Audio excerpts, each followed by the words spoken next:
એટલે પૂર્વગ્રહથી પીડાતી પોલીસ એ નિષ્પક્ષ તપાસ ન કરી શકે એવી અમારી માગણી છે.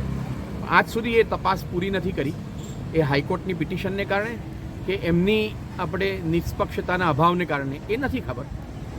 અમે આજે એસપી સાહેબને, ડીવાયએસપીને એડ્રેસ કરતો અને સાથે સાથે ચુડાસમા સાહેબને સંબોધતા એક સામૂહિક અને ભેગો પત્ર રજૂ કર્યો.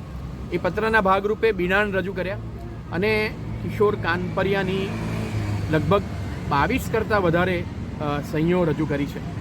અને એમાં ખબર પડી કે છેલ્લા ઘણા વર્ષોથી કિશોર કાનપરિયા 3-4 પ્રકારની સહીઓ કરે છે. અંગ્રેજીમાં કરે છે, ગુજરાતીમાં 2-3 પ્રકારની કરે છે.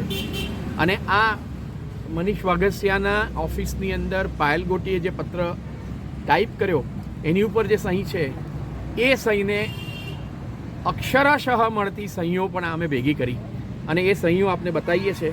મારા હાથમાં છે પાયલ ગોટીનો મનીષ વાઘસિયાની ઓફિસમાં ટાઈપ કરેલો અને તેની નીચે કિશોર પાનસરિયાની સહી, અને બીજી બાજુ ચૂંટણીમાં ઊભા રહેતી વખતે અને સાથે સાથે તાલુકા પંચાયતના બિલો મંજૂર કરતી વખતેના આ કિશોર પાનકરિયાની સહી.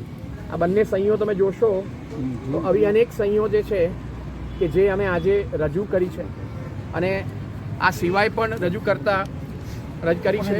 હવે અમે ફોરેન્સિક સાયન્સ નો પ્રાઇવેટ રિપોર્ટ રજૂ કરવાના છે.